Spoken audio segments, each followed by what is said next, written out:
with the presentation now. So good evening to all the panelists and attendees. I am Sakshi Verma from Ritsumeikan Asia Pacific University. And today we are here for the global project for University of Tokyo, India office. This project aims to attract students primarily from Southeast Asia to encourage them to pursue their higher studies in Japan. So in today's webinar, we've been joined by a couple of renowned universities in Japan. Each of these universities will give a 20-minute presentation about their programs offered at undergraduate, graduate, and doctoral levels, followed by 5 minutes Q&A sessions. So all the students are requested to ask their questions in the Q&A box and not the chat box section. So I repeat, please ask all your questions in the Q&A box and not the chat box. And I would like to request all the panelists to make sure to turn off your video and audio while you are not presenting. So now I will be sharing the agenda for today's webinar.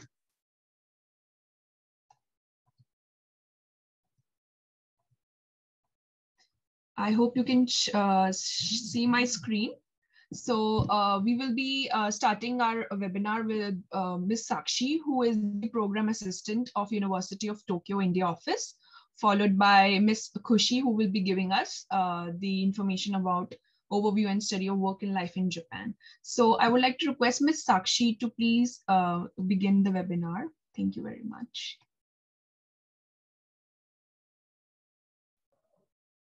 Thank you, Ms. Sakshi, for the introduction. Good afternoon, everyone. Welcome to this webinar, Study and Work in Japan, Session 24. My name is Sakshi Roy, and I'm the Program Assistant here with the University of Tokyo, India office. And first of all, before giving you a brief introduction about our project, I would like to thank all of you. It's a great pleasure for us that you have participated in our webinars. Thank you for supporting our online sessions by attending. And I would like to thank all of our panelists today from prestigious Japanese universities. Thank you very much for contributing into this webinar series. So this project, Study and Work in Japan, is hosted by the University of Tokyo, India office and is sponsored by MITCH, the Ministry of Education, Culture, Sports, Science and Technology in Japan. About our office, we are the part of Study in Japan Global Network project by MITCH, and we provide comprehensive information on Japanese universities. We organize education fairs and seminars throughout India to spread awareness about higher education opportunities in Japan. So this time from our online webinar series, our mission is to introduce nearly 30 esteemed universities to you and to assist you to study and work in Japan. I must tell you that Japan has some of the best universities in the world, whether it is Yokohama University, KUS, Kyoto University, Meiji Gakuin University, Osaka University, TIU, and many more universities which we have planned to introduce to you in our webinar series have been ranked among the top universities in the world. So if you consider studies in Japan, you learn from the very best in the world. And once you graduate from university with a good level of working Japanese, you can easily get a job in some of the best MNCs, not only in Japan, but in the other countries as well. So your chance of acceptance will be high because of your international student status. So it's really a great opportunity for all of you to participate in our webinars, and you can ask your queries directly to the university representatives of each university. So I would like to add an important point here that there are so many of you joining us, and it's been difficult for us to answer all of your queries during the webinar. So it's better if you can note down the contact addresses of each university, and then if your question hasn't been answered during the session, you can contact them directly later on by writing them. So yeah, please listen to each and every presentation very carefully, and please stay till the end. We have a lot of useful information to share with you. We hope you enjoy the experience and receive beneficial information from our webinars. Thank you.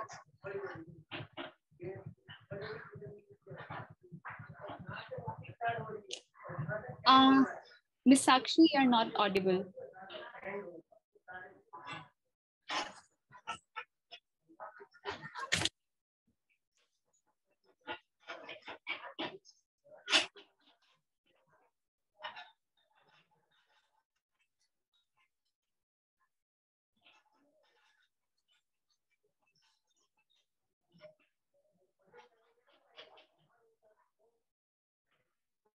Okay,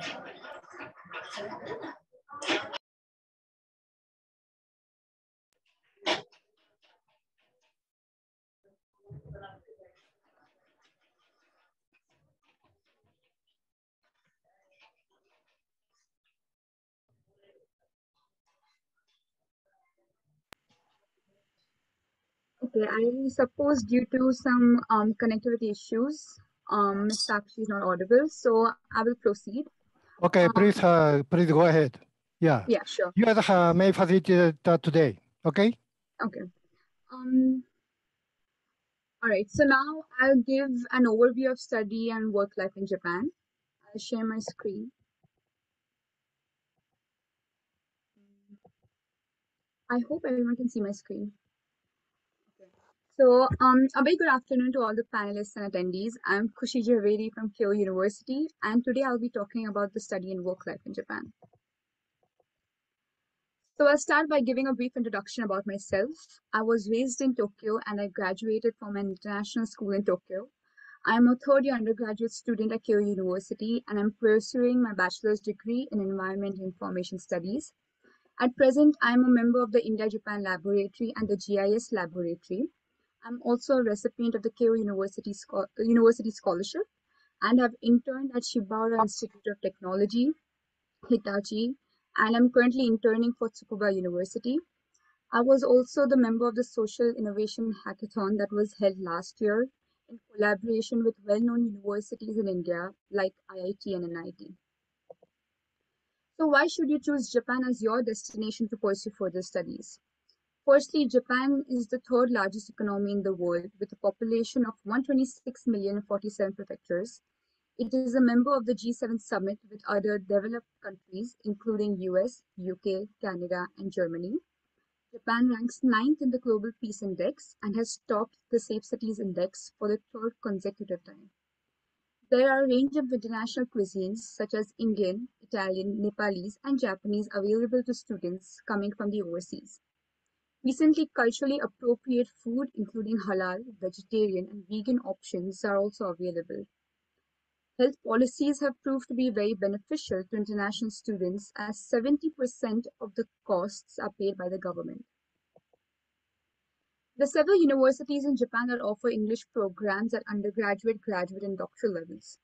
In Japan, undergraduate programs are for 4 years, graduate for 1 or 2 depending on the program you're applying for, and doctoral for 3 to 4 years. The English programs in Japan are well renowned because the professors have great expertise in their respective fields and have created unique approaches to teach students. Japanese universities are categorized into national, that are founded by the Japanese government, public, that are led by local public entities, and private, that are based on founders. Japanese universities provide essential resources to students to help their personal and professional growth. Universities support students by providing student services and facilities, including libraries, research labs, student lounge, gymnasiums, and dormitories.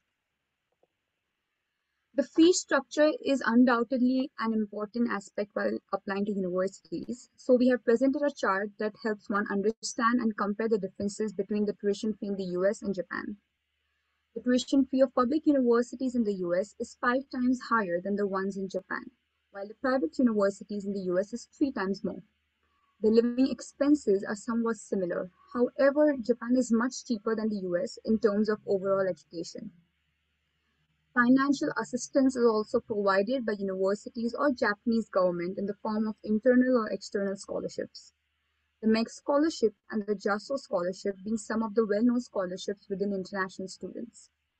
In order to apply for the master's or PhD courses, it is crucial for the applicant to contact the supervisor of the program for admission assistance. The job opportunities in Japan are countless. Graduates from Japanese universities usually tend to work for multinational companies such as Amazon, Google, Toyota, and Panasonic. Graduates, especially with a computer background, have a great scope in Japan. The average salary after graduation is about 3.9 million yen per year, which is about 27 lakh rupees. Japan also has the lowest unemployment rate, which is 2.34%. The visa procurement is not a very tedious process. The student visa is can also be upgraded to working visa if the student is able to find a job within Japan. So as one can infer from the graph, the number of dispositions for employment purposes from international students has been escalating over the years. 2019 witnessed double the capacity of international students than in 2017. There is a 50% increase in the number of dispositions. The number of students from Southeast Asia has been increasing because of the wide job prospects in Japan. The rise in job opportunities has increased because there's a demand for international students to pursue their further studies and a career in Japan. So now I'll be talking about my life in Japan. So from my experience, I can certainly say that my university has opened doors to several opportunities and experiences. The picture on the left is from an event called the Sokeisen, which is a term used for the baseball game between two prestigious universities, that are Kyoto University and Waseda University. The picture on the right is from the hackathon that was held last year in collaboration with IIT and NIT. In the India-Japan laboratory, it conducts social and cultural events so that students from both countries are given the chance to communicate and collaborate.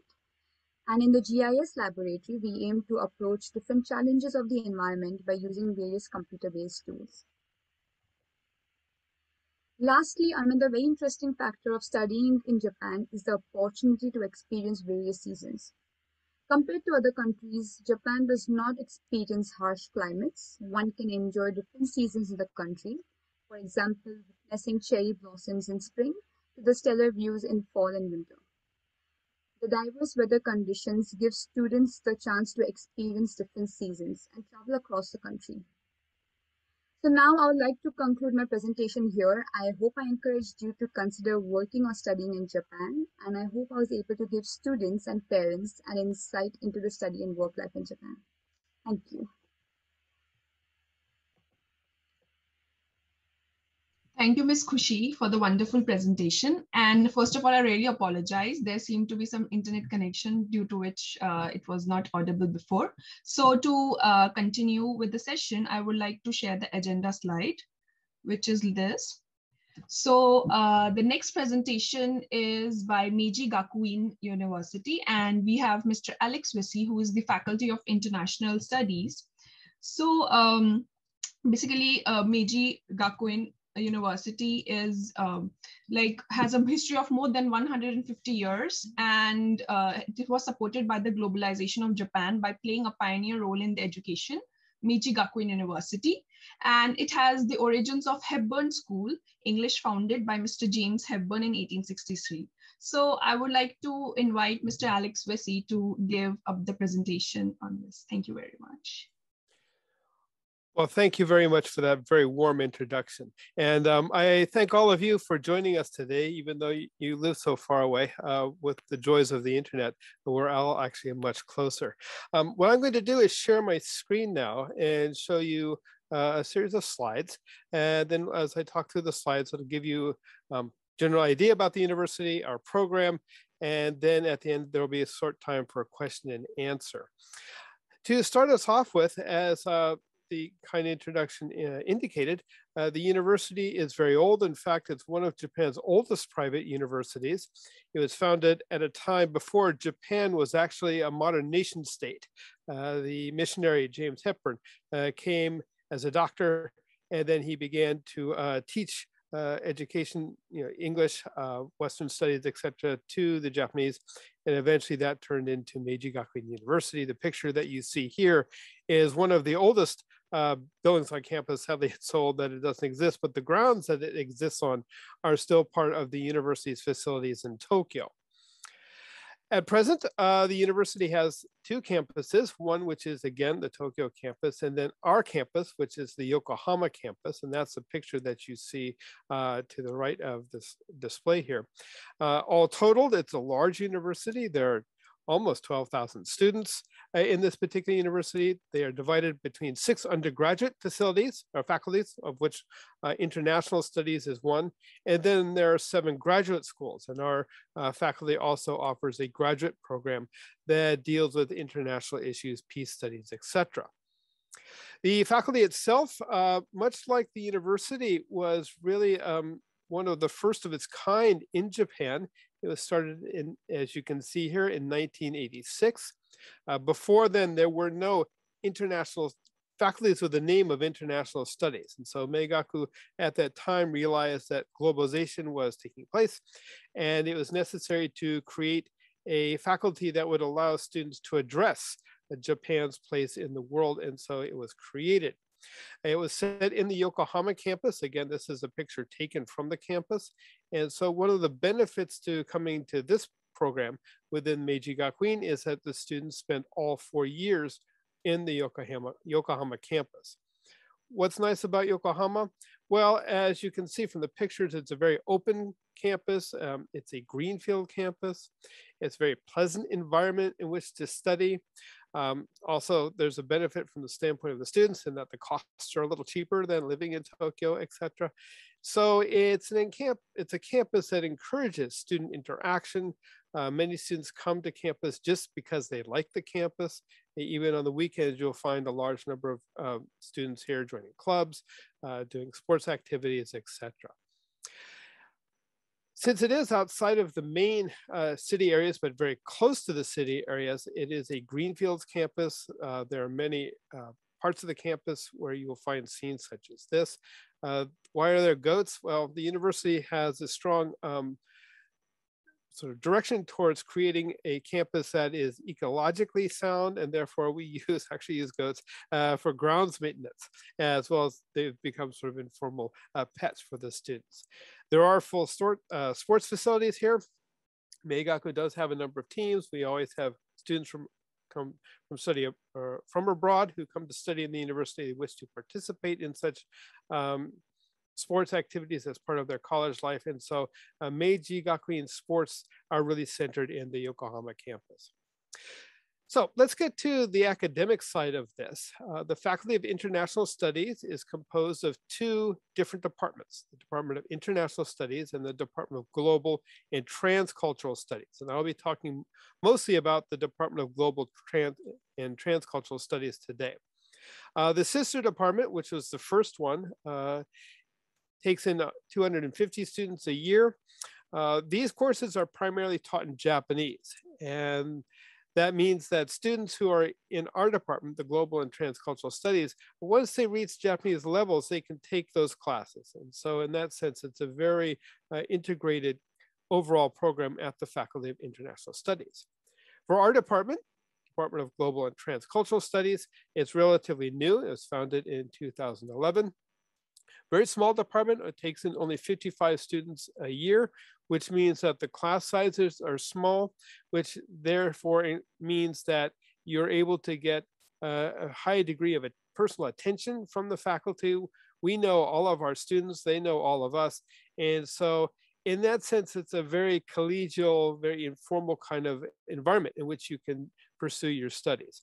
Another major element is that all of the courses from beginning to end are all taught in English. And as I'm going to explain here in just a second, there is a strong English language development program to help you develop the academic skills you would need to pursue that if you feel it's necessary. But as you'll see, it also ties into our study abroad programs. So what do you study in a department like Global and Transcultural Studies? When the faculty itself was made in 1986, there was a realization that you, in your generation in particular, are going to be going into a world in which your workspaces will have people from many different backgrounds. Therefore, you're going to need to have technical knowledge in economics, science, etc. But then you're also going to need to have cultural knowledge. You're going to need to be able to interact with people who come from different backgrounds, have different perspectives, may have different political views than you do. How do you work with people like that in a multinational corporation, for example? So when the faculty was created, there was a decision to include courses in a wide variety of different academic disciplines. And that model was brought into the Department of Global and Transcultural Studies.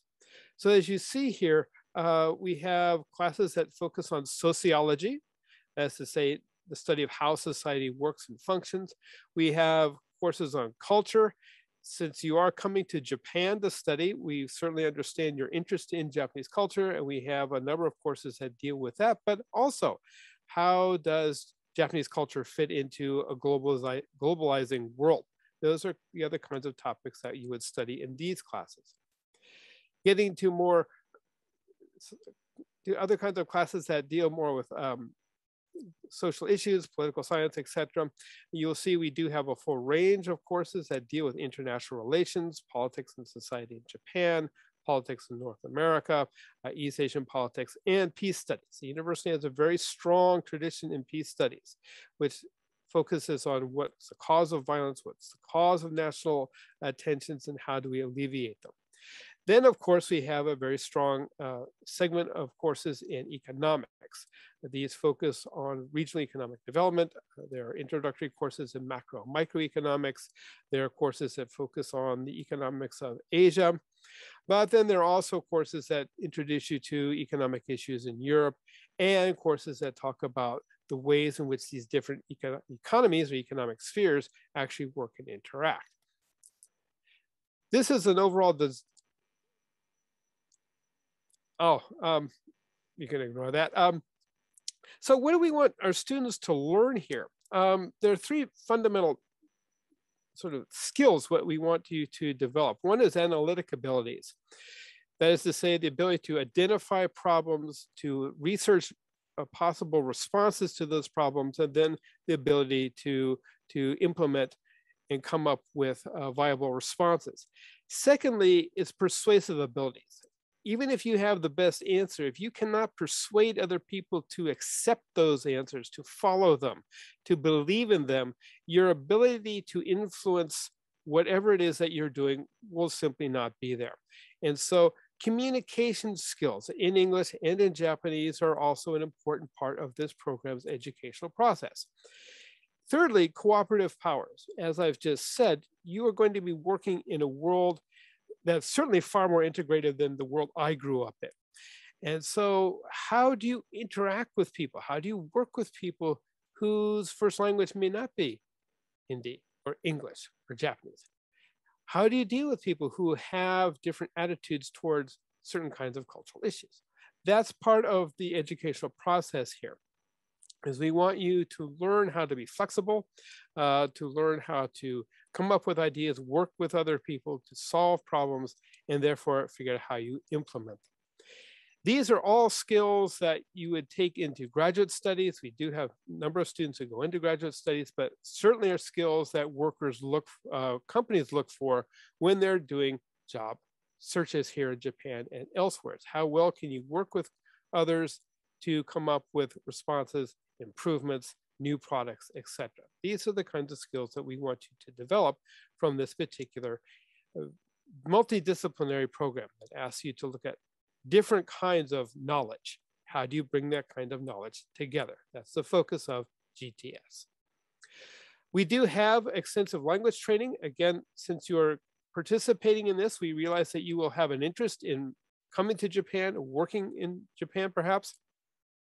Therefore, we have an extensive language training program for those whose first language is not Japanese. You can come in with no knowledge in Japanese whatsoever. You will proceed through the program. By the time you enter your third year, you will have a chance to take advanced Japanese, which includes reading newspapers, working with business language, working with or using the kind of language that you would need in business or corporate environments, etc. So there is that language training that we provide for you. If you have enough Japanese to take other languages, French, Spanish, German, you can certainly do so. But for students who are coming into Japan from outside of Japanese cultural environment, we strongly encourage these students to take Japanese itself. And if your language skills reach a certain level, then you can also begin to take Japanese language lectures, which raises your language skills to a whole nother level. You may have knowledge in business or science, technology, but if you can't communicate with the Japanese, it's very hard to work in Japan. And so what we'd like to do is to help students who are coming in from the outside to develop the language skills to take Japanese courses as part of their curriculum, and they could then apply that to whatever it is that they want to do after graduation.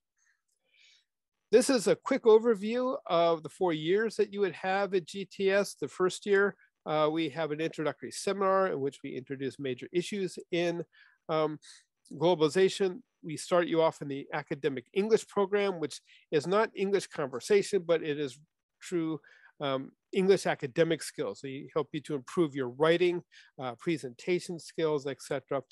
If you come in with a strong English background, it's possible to get exemptions from some of these classes, and you could then use that time for studying other kinds of topics that interest you. You also would begin your Japanese language training in the first year. And then by the second year, you begin to take upper division classes, which are centering on those 4 areas I introduced to you just before. Prior to that, you would take lower division classes. These are introductory classes. They give you the basic language, basic concepts in sociology, science, economics, macroeconomics, microeconomics, etc., upon which you would then build to take these upper division courses.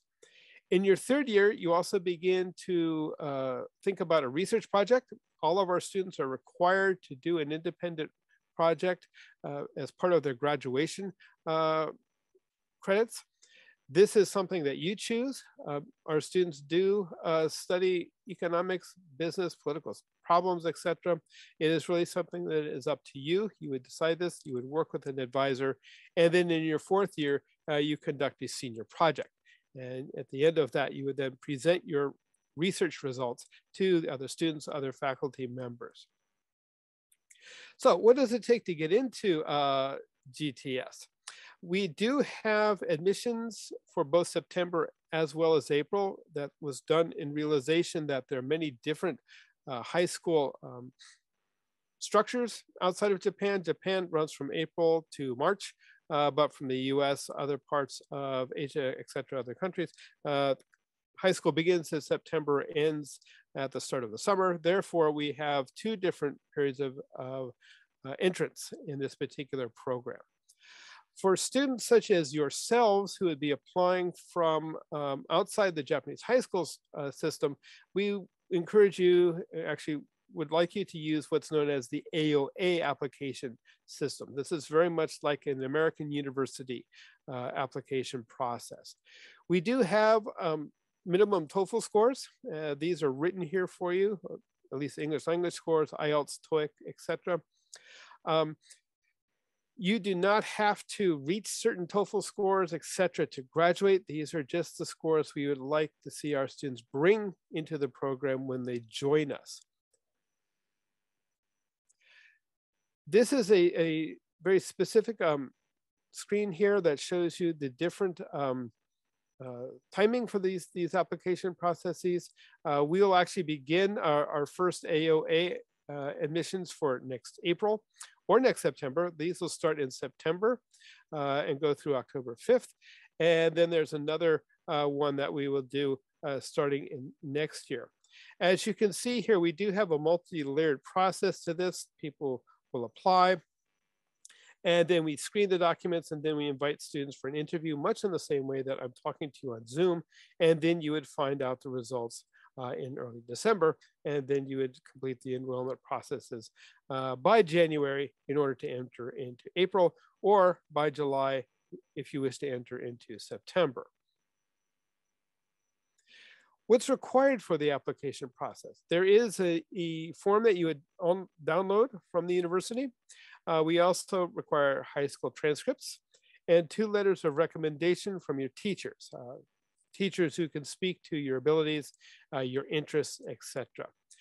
If you have taken SAT tests, taken international baccalaureate classes, etc., we would like to see those also on your application form. We do, as I've written here, as is written here, we do have these English language requirements.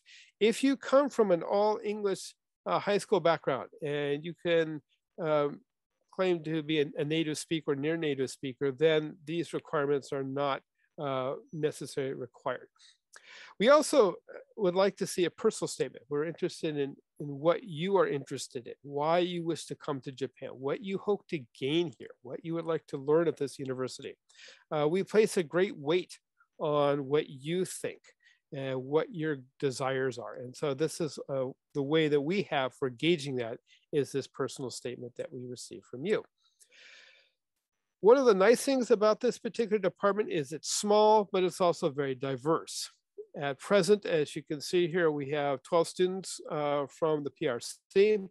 But we also have a number of students from Hong Kong. We have students from Korea, Taiwan, the Philippines, the United States. And then again, there's students who represent a number of different countries in South Asia as well. About half of the number of students, perhaps 60% in some years, are Japanese, but many of those students actually lived overseas for many years. They are what are known in Japanese as Kikoku Shijo, or they have lived for, say, a year or two overseas, or they went to international schools here in Japan. So the student body here is very diverse, which means that you would have a chance to make friends from a number of different regions. There are, at the same time, many Japanese students who would help you to learn Japanese, help you to integrate into Japanese society as you proceed through the program. So finally, we do have to talk about money and tuition. That is a necessary factor in all of this. As you'll see here, the fees are 1.3 million yen per year. That, of course, fluctuates year by year when you translate that into a different currency. It's roughly $12,000 a year if you were to put it into US dollars. However, the university also strongly encourages students who are coming to study in Japan on a student visa. And therefore, the university offers a 30% scholarship reduction to any student who is in the university with a student visa. On top of that, our own department has its own unique scholarship program, which will either give you a 35% reduction or a 70% reduction. If it's a 70% reduction with the university's other 30% reduction, that means that your tuition for the year is zero. There are, of course, living expenses, as you saw from the previous chart. The living expenses in Japan are comparable to certain cities in the United States, etc. But if you're a student here in Japan on a student visa, it is possible to work. And a number of our students work in shops, etc. in this area. And they use that experience to counter some of the living expenses that they would of course, have when you live here in Japan. I should also point out, though, that the GTS scholarship is competitive. And so therefore, it's important for students who come into the program to maintain a high GPA because we use that as a basis for judging who receives financial support. So this is, again, a survey of the scholarship program. The university has a 30% scholarship. This is for any student who has a student visa, regardless of their other academic qualifications. And then our own department has its very special, unique scholarship. This goes up to 9 students, goes up to 6 students per, but it could go up to 9 students per year. So each academic year, we have 9 students who receive this kind of funding. Therefore, as I mentioned before, it's necessary that students who come to us from other cultures, other countries, that we expect them to maintain a good GPA, to apply themselves to their studies, and therefore we do have a minimum GPA that is necessary for consideration to maintain the graduate, the Global and Transcultural Studies own particular scholarship. We do also have a special dormitory, which is created or set aside specifically for students who are coming to us from outside Japan. It's called MITCH, Meiji Gakuin International Student House. It's close to campus. It's a modern, very convenient, very comfortable building. Each student has their own private facilities. It also serves meals. Initially, students, who are coming to Japan from other cultures might not know how to shop, etc. That's never a problem here. We make sure that you are in a comfortable, well-supported environment that makes you feel welcome when you come into the university. There's also a traditional style Japanese bath. One of the joys of coming to Japan, of course, is the cultural engagement that you can have in Japan, and that even begins here at the International House. If there are students who prefer a women-only floor, there is that floor in this particular dormitory. And so if there are those of you who would prefer that, then that is certainly an option for you. I would also point out that we do have a number of students from exchange programs. I'll talk about those in just a minute. They all live in this dormitory too. And so students who live in this particular dormitory, MITCH, will have a very unique kind of experience in that they are able to engage students who come from a wide variety of backgrounds who are studying a number of different topics. And so it's a very convivial kind of place to begin your life in Japan. This is a picture of MITCH. As you can see, it's a very modern building. And the picture on the left gives you an idea of the student, of your individual room that you would have when you live in MITCH. So some major points here to the curriculum. Again, all of this is taught in English. And so we want you to learn Japanese, but Japanese is not a requirement in order to fulfill the graduation requirements and to graduate from the university. There is great diversity. The faculty too is also very diverse. In our particular department, only 3 are from Japan. The others are from the United States, India, England, Australia, Canada, and then Korea. And so there is quite a background to both the faculty and the students who are in the program. You feel this more directly because all of the courses are small. They're taught as seminars. So we would never put you into a class where you are just one amongst several hundred students. It's very easy to get lost in a learning environment like that. Our particular program is not like that at all. And so, as I said before, we know the students know us, and there is a lot of faculty-student interaction in this particular program. I've gone over the language education. Again, we would like you all to learn Japanese. If you're interested in working in Japan, then it's a vital skill that you would need. And so this is something that we work on from the moment that you arrive on campus. There are a number of study abroad programs too that this department, this faculty, this university provides. And as a result of that, students who come to Meiji Gakuin from the University of California, from the University of Manchester, Birmingham University, Monash University, Thammasat University in Thailand, etc. They also come to the Yokohama campus. They would be taking the same classes as you do. And so our Meigaku students end up developing very close friendships with these students that continue long after both the study abroad student and our own student graduate. So what kind of off-campus programs do we offer? To give you some more specifics here, the department itself, the faculty itself has a unique program. It's called the double degree program. I will explain that in just a second here. We also have 1-term and 1-year-long programs with a number of exchange partners on every continent, except perhaps for Africa, but we're working on Africa too. And it is possible to do study abroad combined with internships.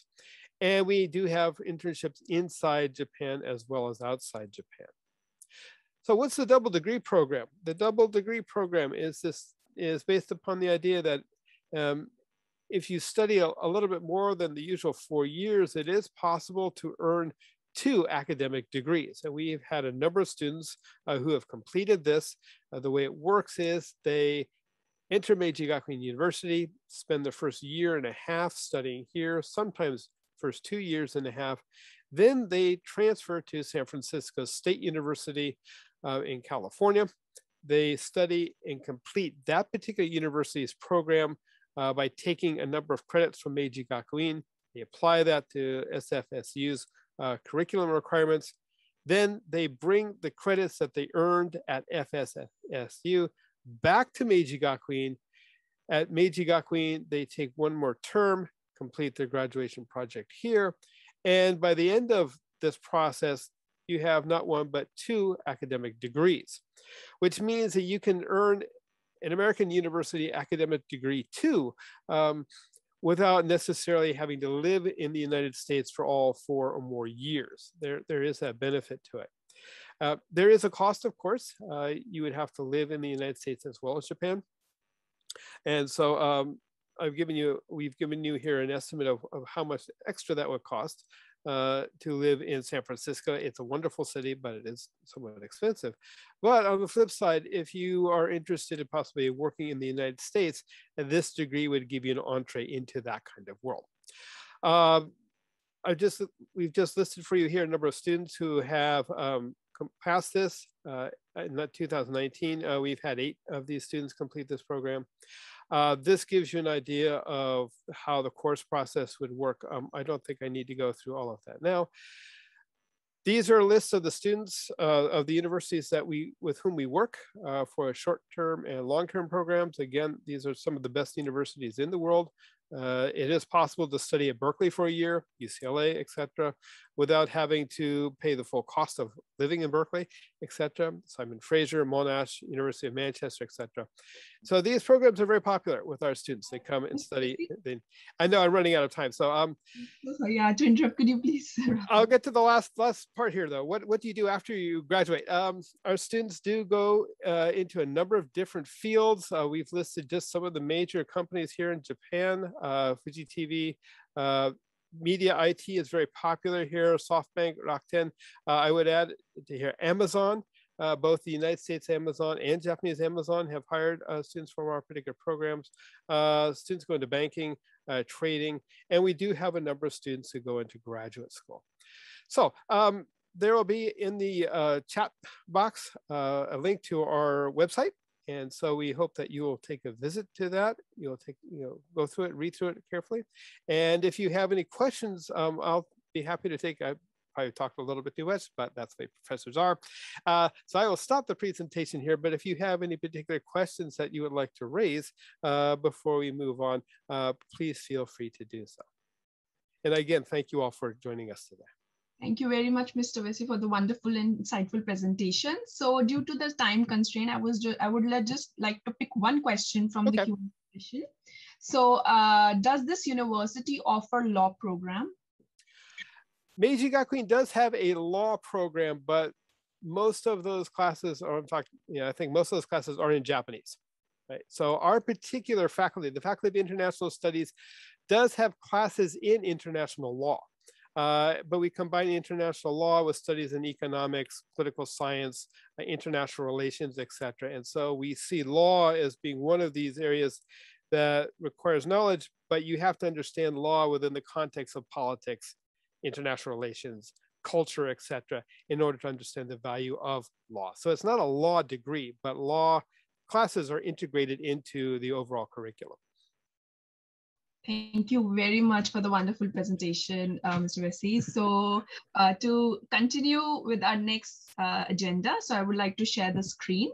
So our next presentation is by Kyoto University of Advanced Science, I'm so sorry. So Kyoto University of Advanced Science has a history of 50-year-old and has been the accredited private education institution in the academic heartland of Japan. So to take the next step in the challenge on the global scale, Kyoto University of Advanced Science invited a top-notch CEO of a Kyoto-based globally successful firm as the chairman, aiming to offer its academic resource in the international arena. So the establishment of this innovative English taught engineering program is one of the major examples of this university. So I would like to invite Mr. Takeda to give a brief introduction, brief presentation about Kyoto University of Advanced Sciences. Thank you very much. Hello, everyone. Thank you very much for the kind introduction, Mrs. Sakshi. Thank you very much.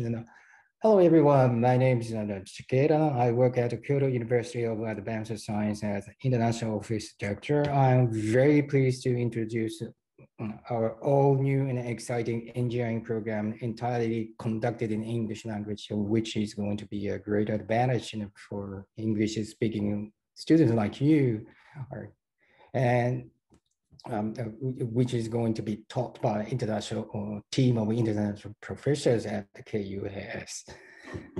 So just give me a few seconds to start sharing my screen with you.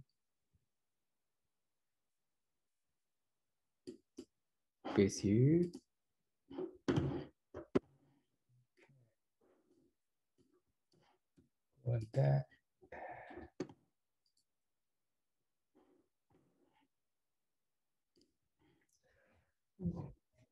Just to start off with, and then just to give you a better sense of who we are and what we do, where we are, why don't I play a short video clip for you to see?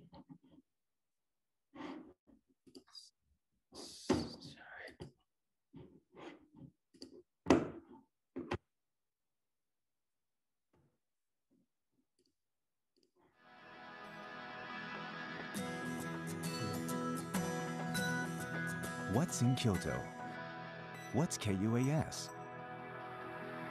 Kyoto, the old capital of Japan, is home to many of Japan's most important World Heritage sites. While Kyoto is well known as a popular tourist attraction, the largest and most important economy in Kyoto is its manufacturing and technology sector. Situated at this crossroads of history, technology, culture, and nature is Kyoto University of Advanced Science, a new type of university that seeks to incorporate Kyoto's cultural wealth into international, state-of-the-art education. Here is a look at some of the facilities the building features. The workshops are available for free to students 24 hours a day and provide the tools and materials to craft nearly anything imaginable. Elsewhere in the building, challenging research is being carried out every day. There is also a large library, ideal for self-study as well as group discussions. The Faculty of Engineering has great facilities, but that's not all the school has to be proud of. The professors teaching at KUAS hail from all over the world. All lectures are held in English. In addition, all international engineering students are provided with intensive Japanese language courses. The Capstone Project, the first of its kind in Japan, is designed to pit teams of students against realistic challenges presented by over 50 real companies. These unique features will allow KUAS graduates to work immediately, anywhere in the world. KUAS represents a new model of university unlike Japan has ever seen. Join us at KUAS and be a street-smart global engineer.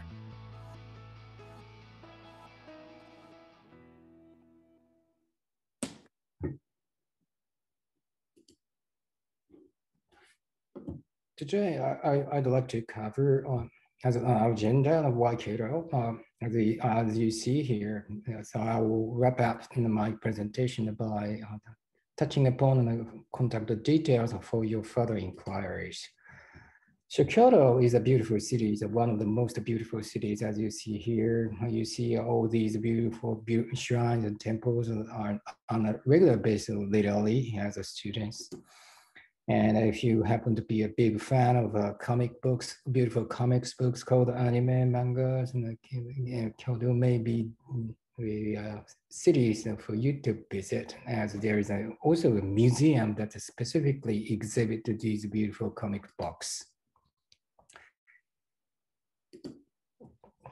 Let me discuss our university, Kyoto University of Advanced Science, KUAS for short.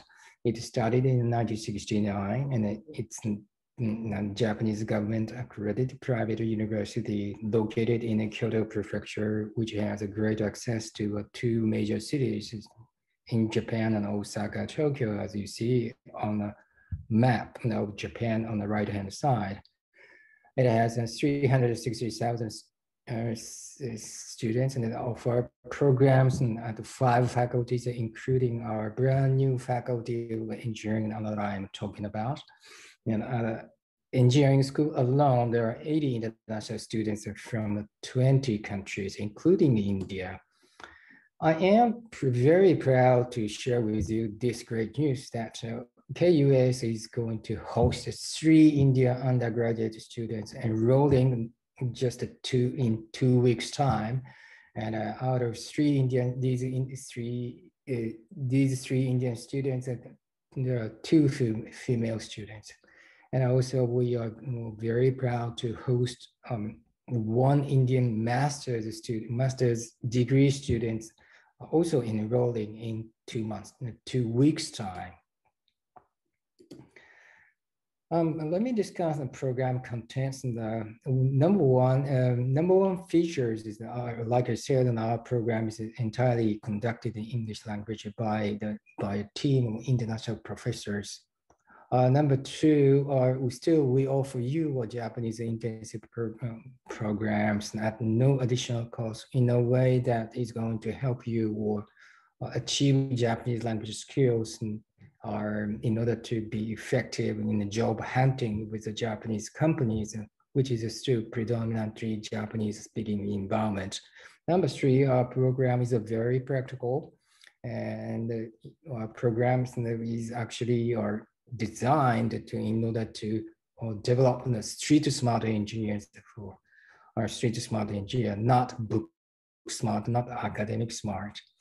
And number 4 feature is there is a career department at KUS that is specifically designed to help the international students like you find job opportunities with Japanese technology firms, not only in Japan but also beyond our borders. What you can study is as you see, all these 13 engineering majors, and you may be surprised that all these 13 majors can be learned in just one place, namely Kyoto University, KUAS, Mechanical Electrical System Engineering. And simply put, you can learn all about these 13 subjects in order to effectively cover your strong career needs. So it can be, these 13 majors can be tailored to suit your career needs. That's the beauty of our KUS multidisciplinary engineering program. So what is a multidisciplinary engineering program? Simply put, our program is going to put computing and data processing at the center of our programs. When moving to the left, and you also have an opportunity to learn about mechanical engineering. And to the right, you also have opportunities to learn about electrical engineering. With all these all these relevant engineering expertise combined, you'll be expected to be adept, proficient to become a full-fledged engineers with all these important skills be achieved on our program. If you are interested in specifically computing, there are prominent professors working at KUS. For example, Dr. Ian Permuter used to work at Hewlett Packard in California as a senior executive. Now he has come over to Japan specifically in order to teach meta-programming IoT technologies at KUS. And if you are interested in computing science aspects, he's going to be a great academic mentor for you during your studies at KUS. And another professor is Dr. Zilu Lian, who originally from mainland China, educated in Australia, and used to teach the most prestigious Japanese university at the Tokyo University for a while. So now she teaches at KUS in order to teach how to develop software programming.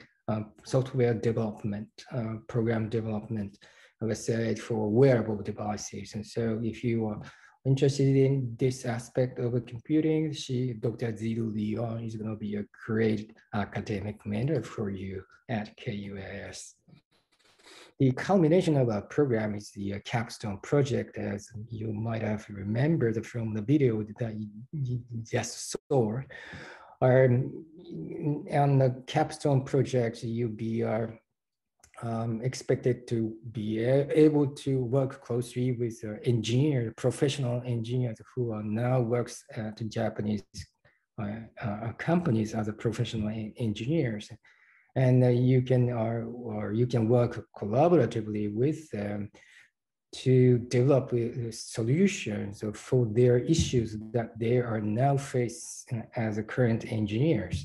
So in a way that you're going to be providing your own solutions to their issues, and going back and forth on campus and also their offices, you'll be expected to develop practical skills and the knowledge that you can take advantage to start working with the Japanese employers and the Japanese companies upon the completion of the program.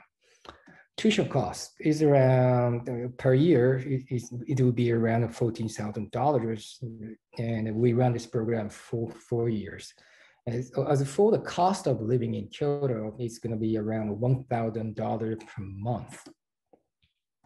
And it's interesting to see there's a huge differences among the different countries in terms of tuition costs. And if you choose UK, you're going to have to shoulder the $43,000 just for tuitions.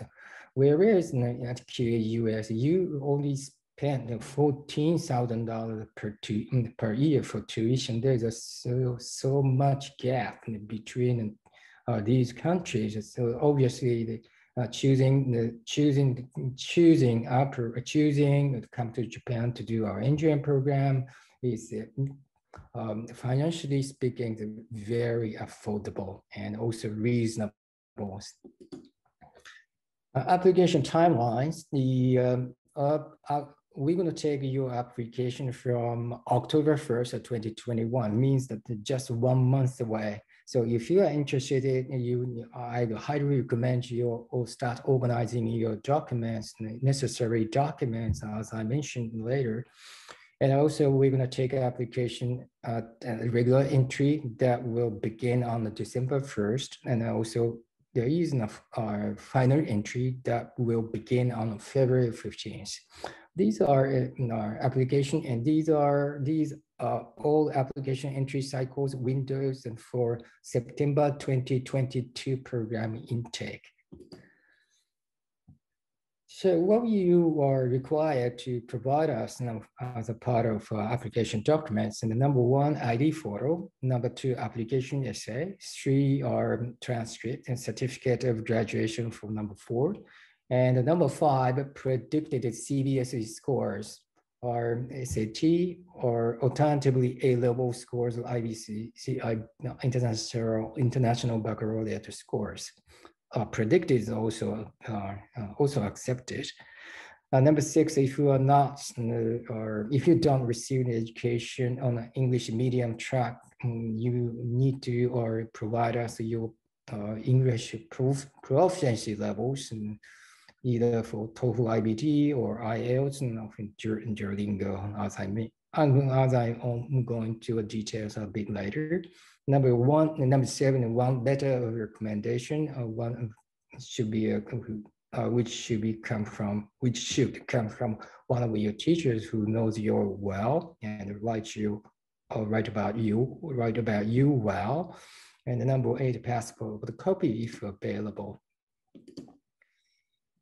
Entry requirements. You need to have a good comprehensive understanding of physics and math.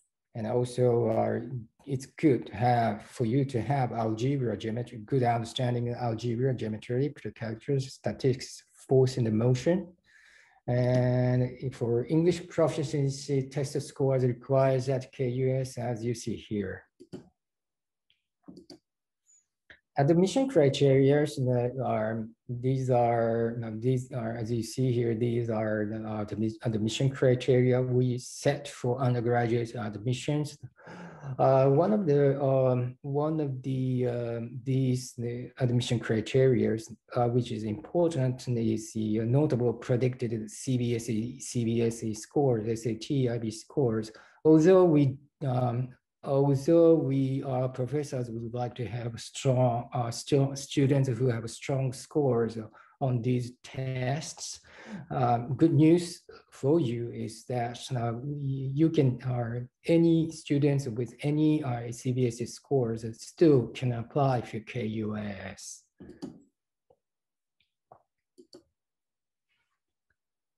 And if you're interested in the more advanced levels of engineering, in the fields of engineering, yes, we do have postgraduate programs if you're interested. As you see here are core areas ranging from mechanical, electrical, electronic, electrical, mechanical, computer science if you're interested. And our postgraduate program application period will start on October 18th. And this is also just 1 month away. And so if you are interested, I'd highly recommend you start organizing your documents. Everything is necessary. And for details, please visit our website, as you see at the bottom of this is our slide. Before wrapping up my presentation, I am very proud to show you one of our students originally from India who's being admitted to our postgraduate programs and is going to be going to enroll in just 2 weeks away.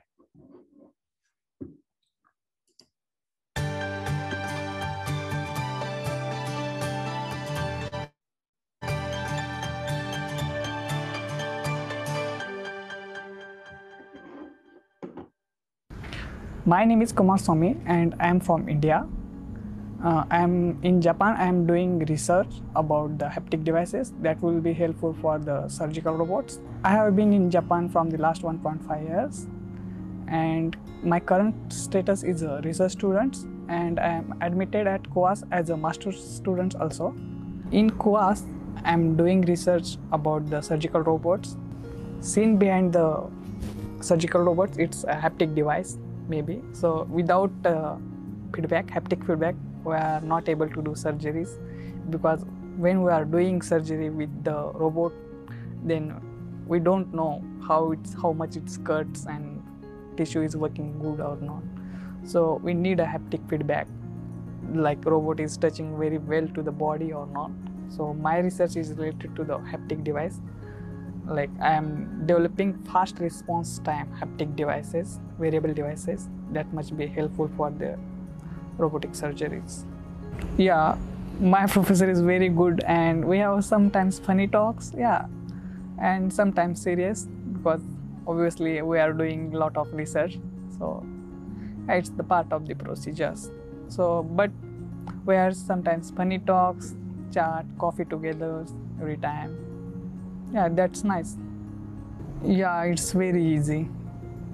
I think so, because I think there is a lot of opportunity in Japan working in the private company or government also, but they have some criteria like basic Japanese needed maybe, or some companies they don't have any criteria, they just want your educations, maybe degrees, you have technical knowledge, then you will be get easily job here. I want to do job. Maybe it's depend on my financial situations and my family support. Actually, I want to do PhD if I get a nice opportunity with the KUAS. Yeah, here.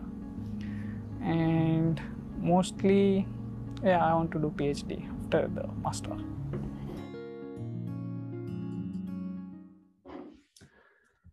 Thank you. Well, you may think that I'm going too fast in my presentation, covering too much information for you to digest, and then I'd recommend our KUS official Indian representative for you to contact for your further inquiry, as you see here.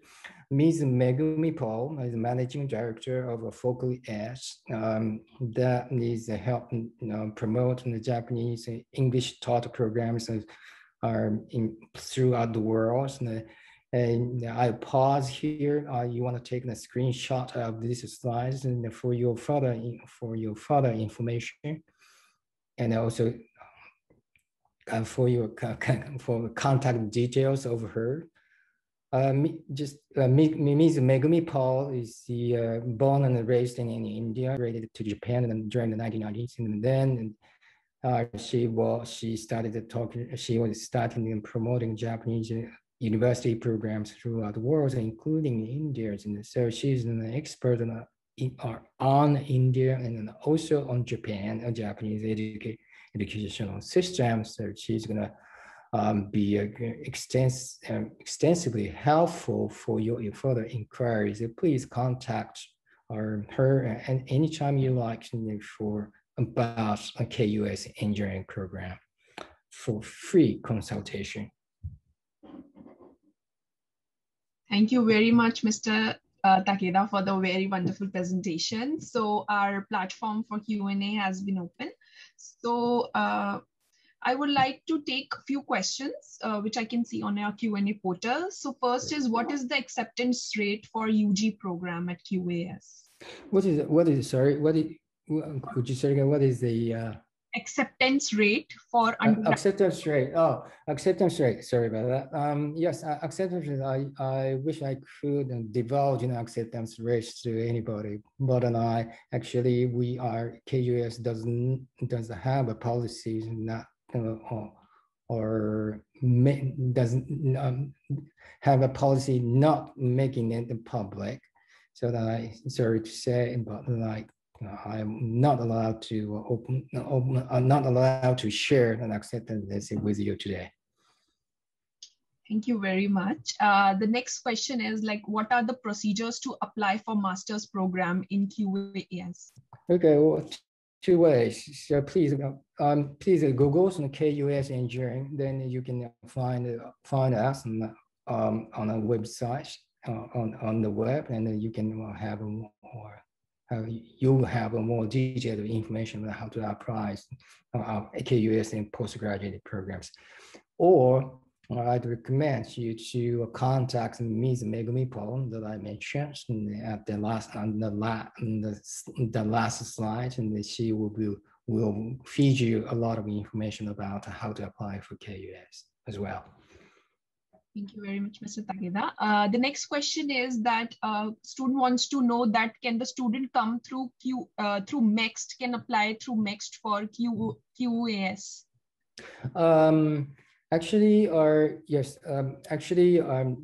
This year we are not registered as the receiving schools for MEXT scholarship as recipients. So that's my answer to his or her question.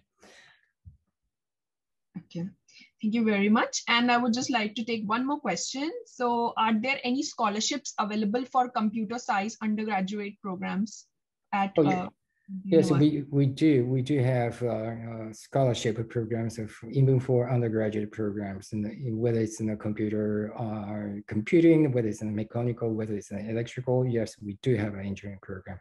But let me emphasize that the nature of our scholarship is a very, as she said, exclusivity of our program. It means that very competitive, not for everyone, only for exemplary top performing students applying for KUS from around the world. Thank you very much, Mr. Takeda, for all those wonderful information and solving our students' query. So I will continue with our agenda for the next slide. So this, I hope you can see my screen. So next up, we have the presentation by Kyoto University. So to give a brief introduction about Kyoto University, so it is a public research university located in Kyoto, which was founded in 1897 and is the second oldest university in Japan and one of the formal imperial universities, which has got first 3 designated national university and selected as a top top type university of top global university project by Japanese government. So today we have Professor Nawata, who is the director of Kyoto University ASEAN Center, who will talk briefly about the Kyoto University. So thank you. Oh, yes, please. Thank you very much. Okay, thank you very much, Ms. Saxi, for your kind introduction. And good afternoon, everyone. Thank you for joining this event. I'm Nawata, Director of Kyoto University ASEAN Center, located in Bangkok, although I'm now in Japan. Today, I am very pleased to know that many participants interested in studying in Japanese university, especially in Kyoto University, join this program. I hope you obtain useful information for your purpose. So let me share the screen.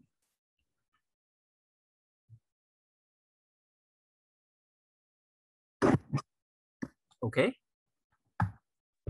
Yes, we can see the screen. Okay.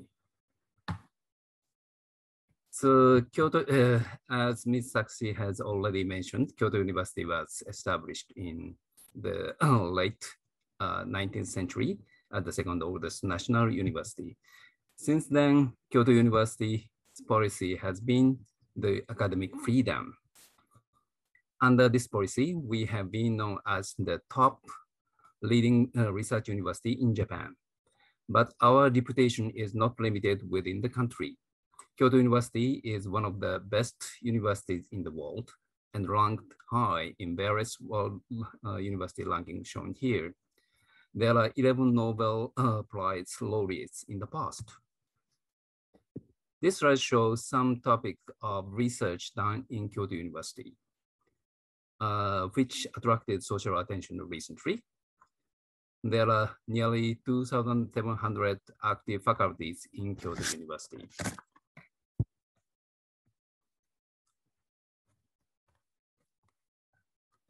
We have various outstanding researchers and students in diverse disciplines. For example, we are trying to create new frontier in the life and medical science using iPS cell technology. As for the ASEAN and African studies, based on fieldwork, we are aiming at a holistic appreciation of ecology, society, and culture in Africa and Asia, and their interrelationships. Such creative studies at Kyoto University is well known from the very beginning, with many renowned researchers like philosopher Kitaro Nishida and the founder of primatology of Kinji Imanishi. These are just few of our various innovative example of various innovative research. The university has 3 campuses across broader Kyoto city area. There are 44 off-campus research and educational facilities in Japan and 61 offices and facilities abroad. Students have the choice of engaging with the field research there.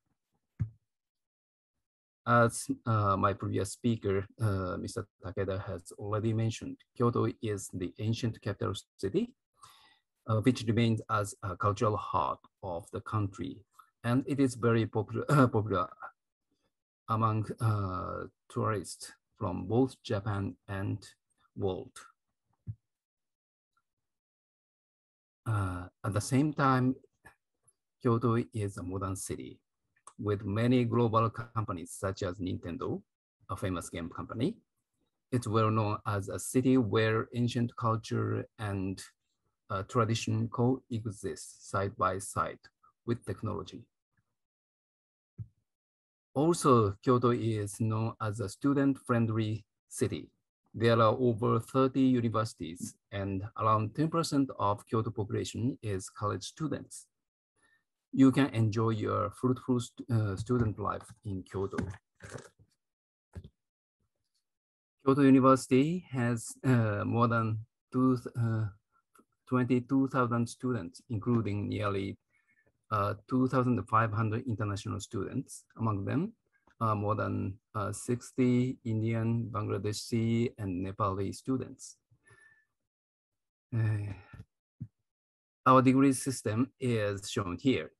4 years undergraduate course for most division, but 6 years for medicine and pharmacy. There are 2 study tracks in the graduate schools. Oh, sorry, this one. Master course of 2 years study and the doctoral course of 3 years. Furthermore, there is a 5-year doctoral courses. In addition, a system of professional graduate schools, such as an MBA program or public health program, to educate high-level professionals. We offer a wide range of study area under 10 undergraduate and 18 graduate schools shown here. Although Japanese is used as the basic language in most programs, we also have English medium programs where students are taught entirely in English. They are called special international courses. Here is the list of those programs available in English. There are only 3 joint degree programs shown here, but there are more than 20 double degree programs with many partner universities in the world. For the undergraduate program, the only English taught program is civil engineering in Faculty of Engineering. Actually, this is a 4-year program leading to Bachelor of Engineering. The program aims to let students to learn to design and manage civil infrastructure while considering global environmental issues in urban and regional areas, particularly in ASEAN and African countries. For details, please visit the program website. And this is another 4-year program leading to bachelor, This slide shows Kyoto IAP. This is another 4.5-year program, which enables students to learn Japanese language and obtain the bachelor degree at their undergraduate school of their choices. Japanese language training is provided through the program. No Japanese language proficiency is required at the beginning.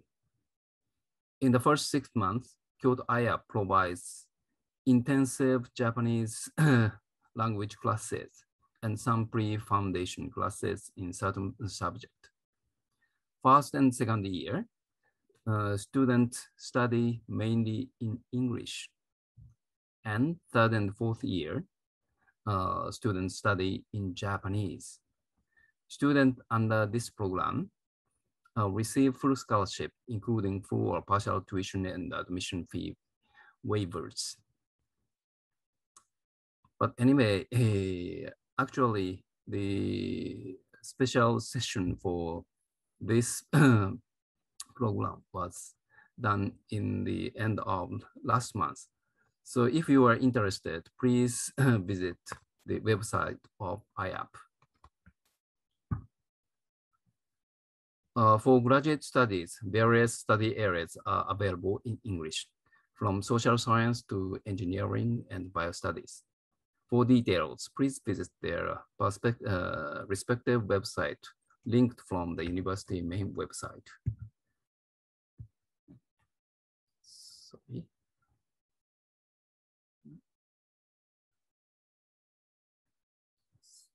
Something happened. Sorry, my PowerPoint file does not respond. So I will once stop the sharing and then share again.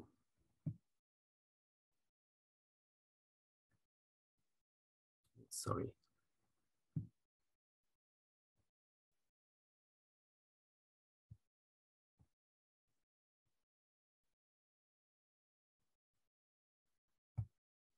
Sorry, my Microsoft PowerPoint is now recovering and restarted. So would you please wait a little bit? It's okay, Professor Nawata. So in the Yeah. meanwhile, I would like to request our students to please write down the questions in the Q&A portal so that Okay. we have the questions in the end to ask Okay. Nawata Nice. in the meanwhile. And I think we restarted. So I will go to the slide.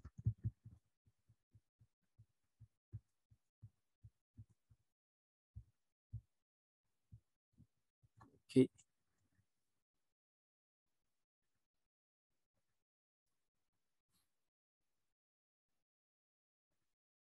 So my screen is visible already. Yes, your screen is visible clearly. Okay, so let's restart the explanation. For graduate studies, various study areas are available in English, as I have already mentioned. So please visit our website for the detail. Okay. Kyoto University is establishing university branch offices to support our international activities. There are currently 3 branch offices: the European Center in Heidelberg of Germany, the ASEAN Center in Bangkok, that is my, my center, and the North American Center in Washington, D.C., USA. The facilities function as university hubs, developing activities in various fields. Sorry. We also have 184 partner universities, and we concluded 143 student exchange agreement. So you may get the chance to study as exchange students in our partner universities in the world. Since Kyoto University is a national university, tuition fees are relatively reasonable, like shown here. There is no difference in the fees between international and local students. We have a full or half tuition exemption for international students who have financial difficulties. Average living cost in Kyoto University is around $800 per month. It is much cheaper than living cost in big city like Tokyo. We have 7 international dormitory. For your reference, the monthly rental fee is of a dorm range from around $100 to $350 for single type rooms. International students are also eligible to apply for accommodation in public housing and Kyoto University student dormitory. Many international students prefer to live in private apartments.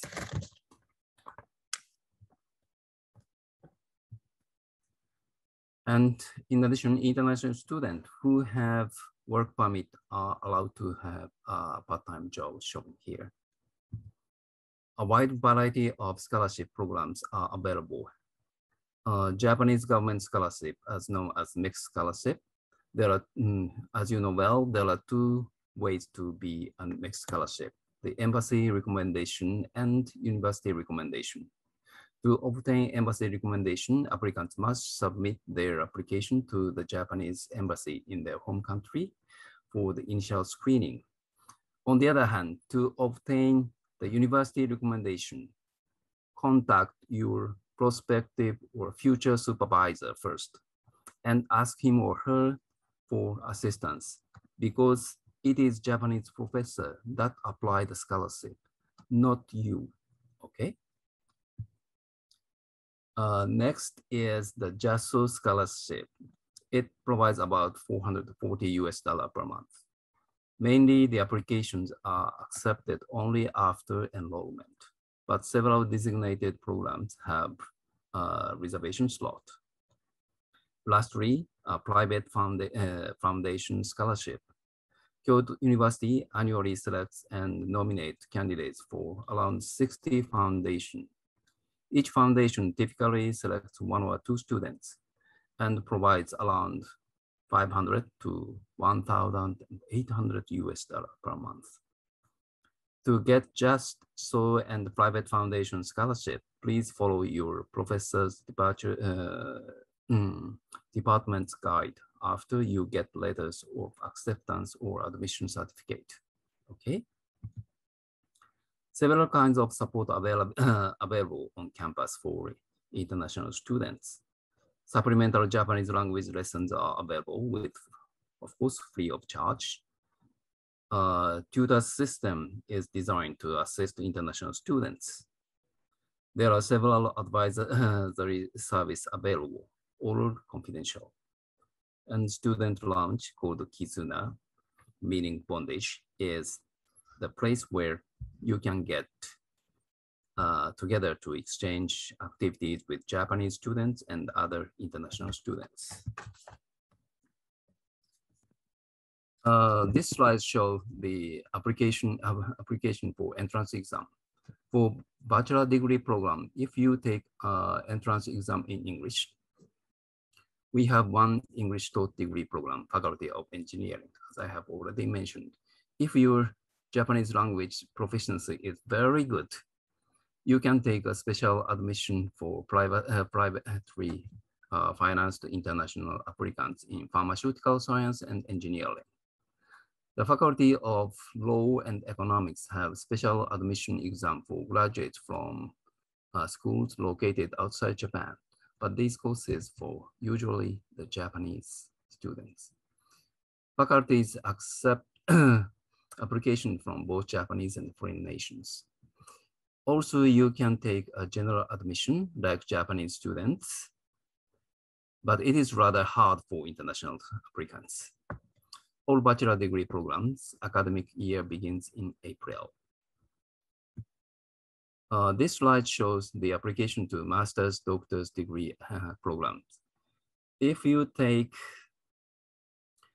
entrance exam in English, there are 15 English taught degree programs.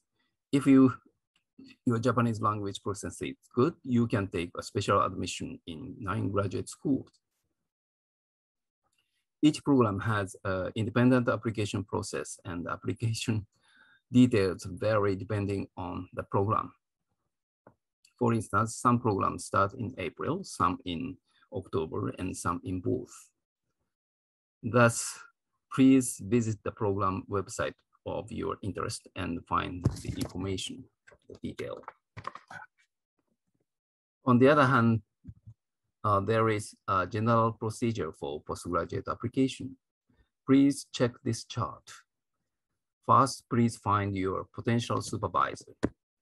You can search the graduate school website or our research database available from the university website. Then please apply through AAO. AAO stands for the Admission Assistance Office. This is for the supporting the postgraduate applicants' application procedures who graduate from the university outside Japan. They support you to contact the potential supervisor. If you get the positive response from the prospective professor, please communicate with her or him to issue a letter of approval.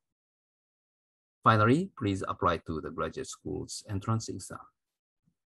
For your information, some programs you may have to take the entrance exam in our campus in Japan. In such case, many international students choose to enroll as a research student first. But because of the time limitation, I will skip the explanation of research student.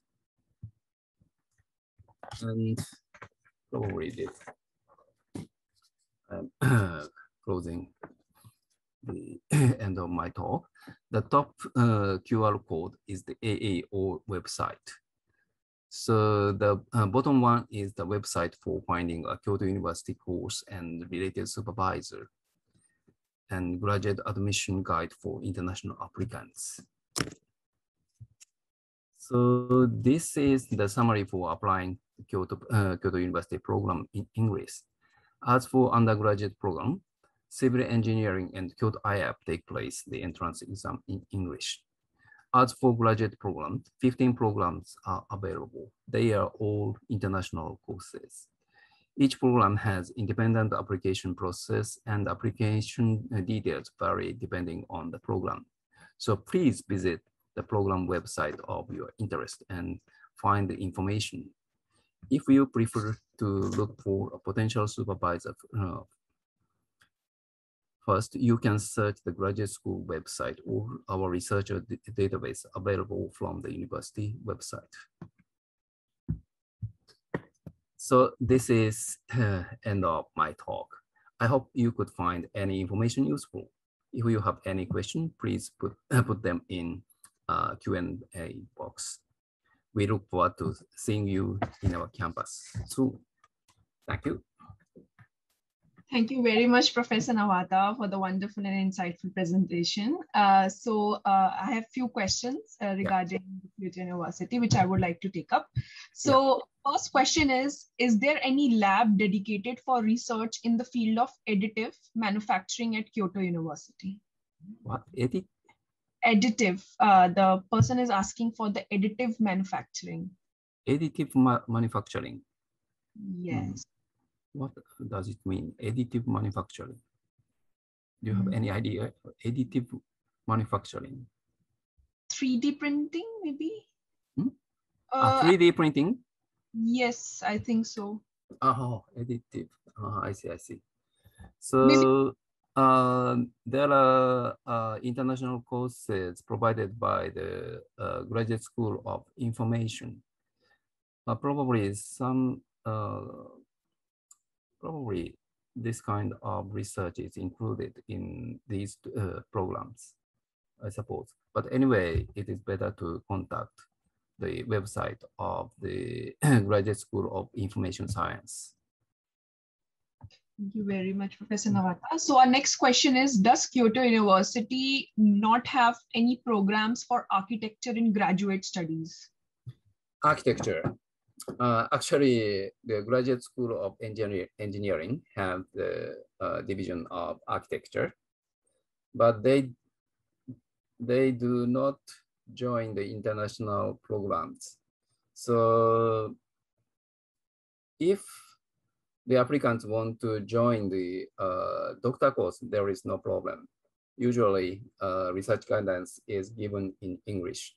But if the applicants want to join the master course, it causes some problems. Most of the course lectures are given in Japanese, I'm afraid. Okay. Okay, thank you very much, Professor Nawata. So our next question is, one of the students wants to ask that can we join after 2 years of completing BTech in VIT, I think it's a university, and in India, and then 2 years in Kyoto by computer science? Actually, Faculty of Engineering has such open for such kind of students in Japanese university, but not for the foreign university. So at present, it is rather difficult. I see. Thank you very much, Professor Nawata. So this brings to the end of Kyoto University presentations. Thank you very much, Ms. Saksi. So I would like to share the agenda for the next presenter. So I hope you can see my screen. So next up, we have Japan Science and Technology Agency, which is shortly known as JST. So JST is a Japanese government agency which aims to build infrastructure that supports knowledge creation and dissemination in Japan. It is one of the national research and development agency overseen by Ministry of Education, Culture, Sports, Science and Technology, and the Council for Science and Technology and Innovation, CSTI, MEXT and CSTI. So today we have Mr. Nishikawa, who is the advisor for international relations and cooperation from GST. So Mr. Nishikawa, would you please like to share your screen? Okay, thank you very much for having me here today. Let me first share my screen. Okay, just a minute.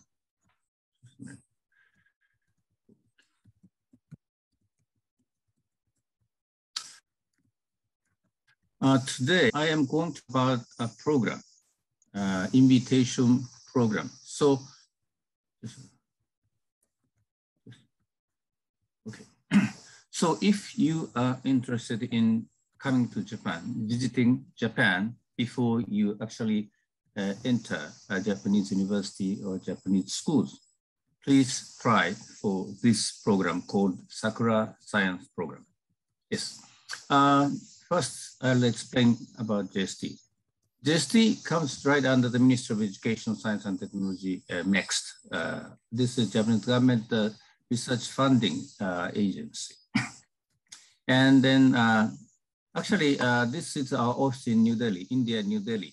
Actually, I actually was the first representative of JST in India. I opened this office in the year 2015. And we are running this office together with the University of Tokyo, because the University of Tokyo is also funded by the MEXT Ministry of Education and doing this. So we are running this office together with the University of Tokyo. So this office is just north to the Delhi and very close to IIT Delhi and those Department of Science and Technology, JST, you know, all these very convenient place in South Delhi.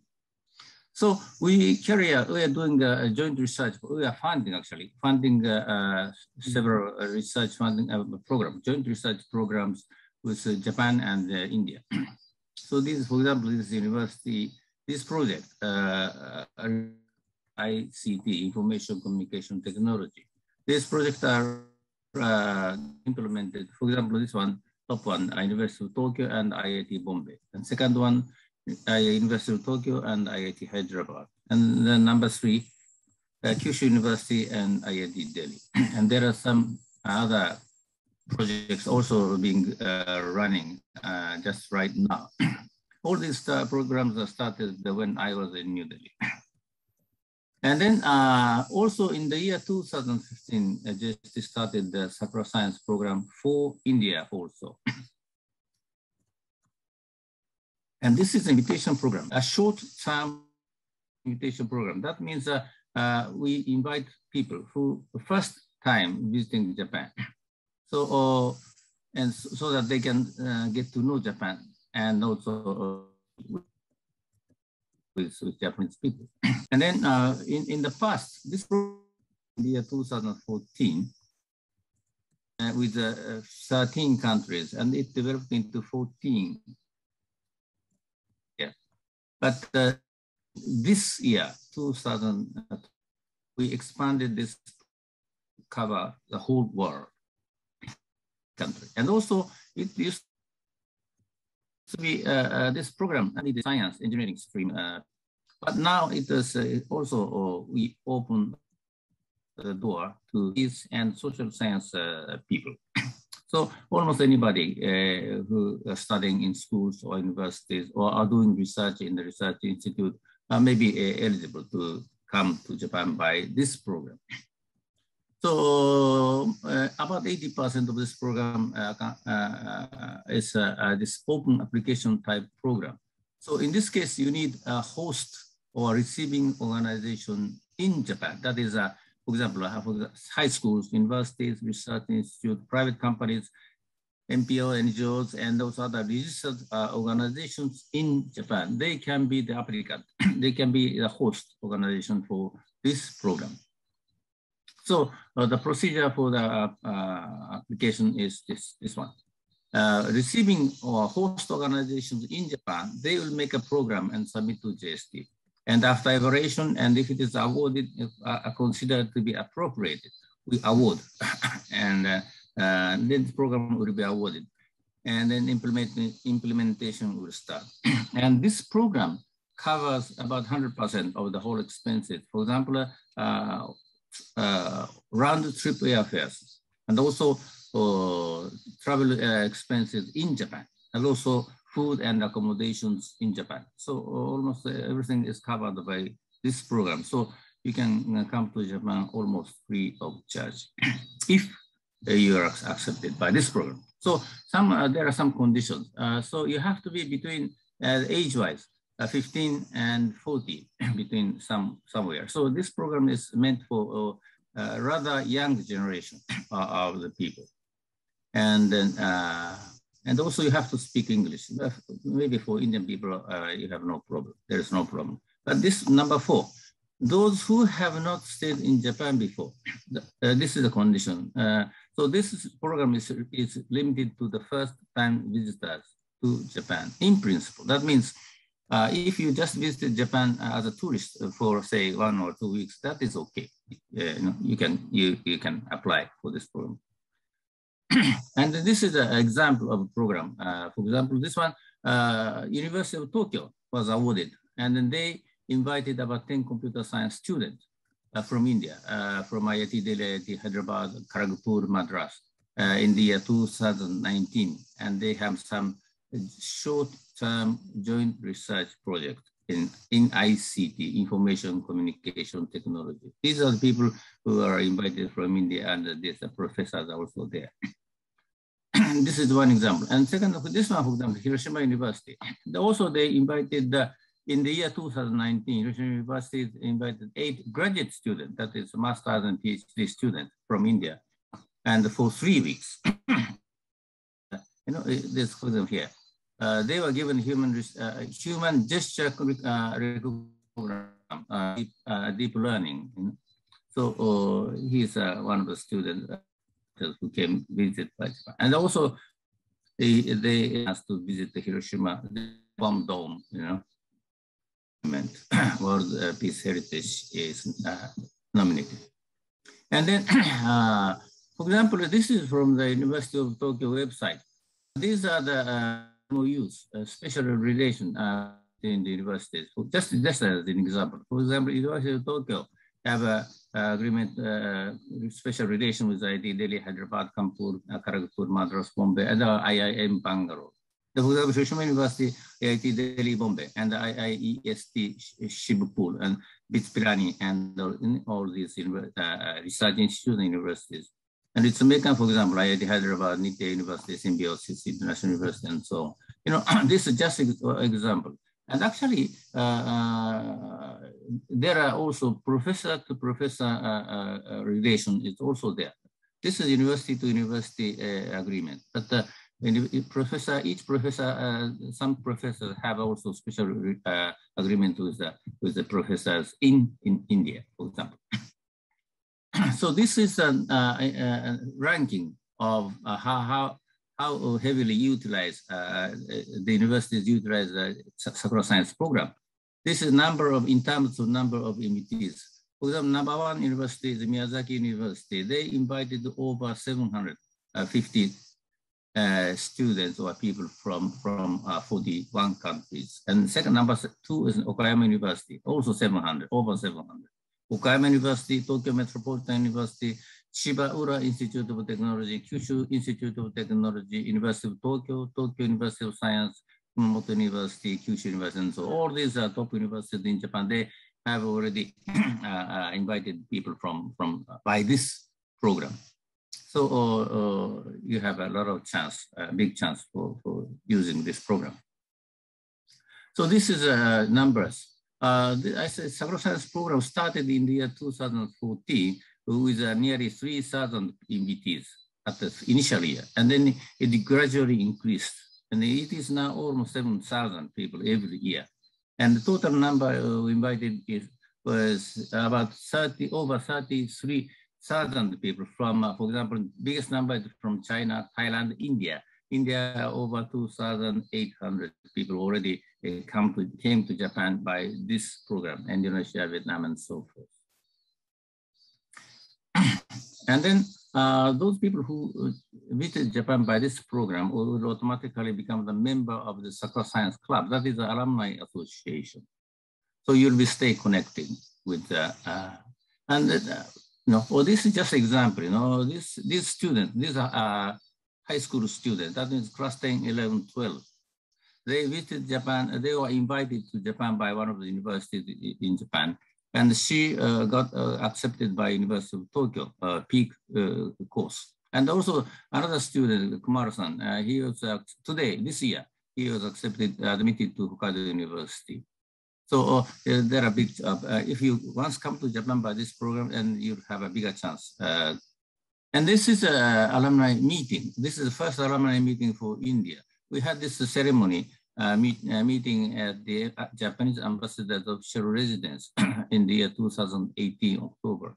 He's an ambassador, then Ambassador Hiramatsu-san. And then a main guest was Professor Vijay Raghavan. I'm sure you know, principal scientific officer to the government of India. He's a top scientist in India. So that in that meeting, we had selected the main coordinator. That is the president of India Alumni Association. That is Dr. Jitendra Chu. He's the assistant professor of ISA Pune. He's running this India Alumni Association. And this second alumni meeting was held in 2020 in February at the IIT Delhi campus here. So, and then third one, this year. So we held it online using Zoom application. So we had this meeting, about two hours meeting. I was there.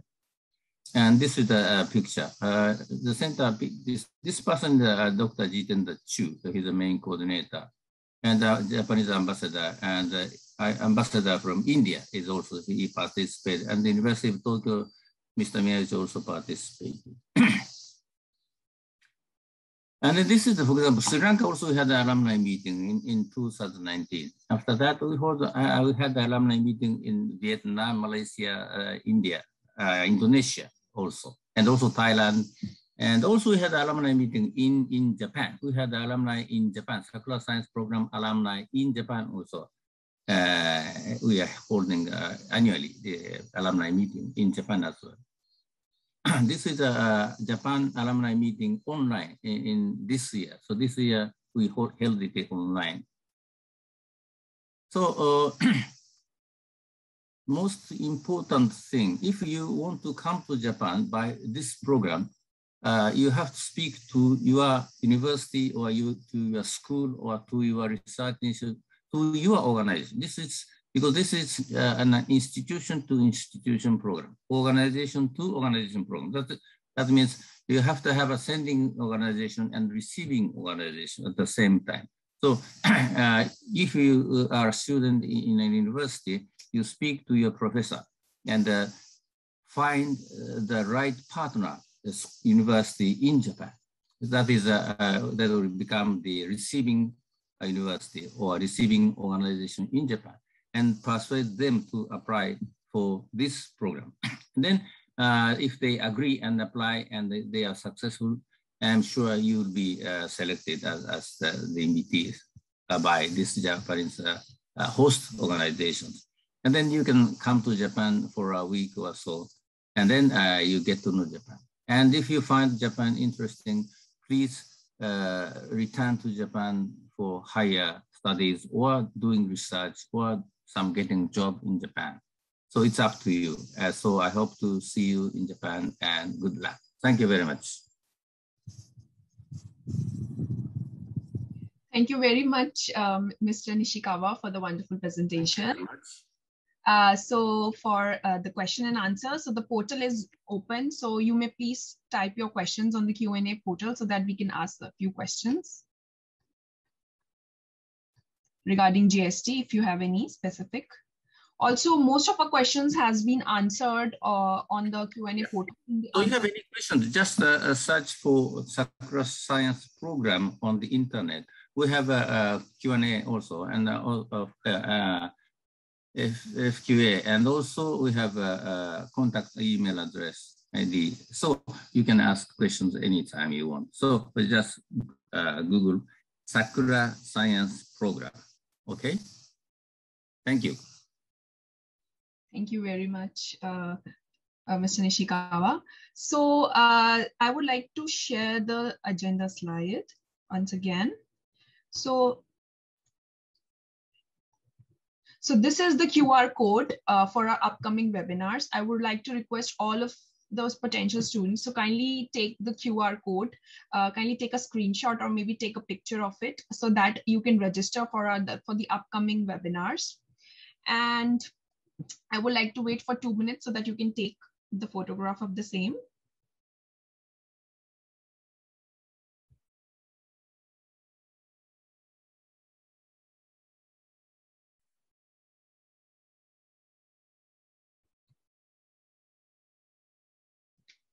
And this brings to the end of our webinar. Thank you all for all the panelists and the attendees for participating in today's webinar. So the recordings of the webinars conducted earlier are uploaded to the U Tokyo India office site. And the link will be shared by my colleagues in the chat box. So you can find out the more information on the Japanese universities in the upcoming webinar. Also, by this QR code, you can scan this and the page, and also please feel free to contact the universities personally for the additional information. And once again, I would like to thank all of you for attending the webinar. So we hope to see you soon in the upcoming webinars. Thank you very much.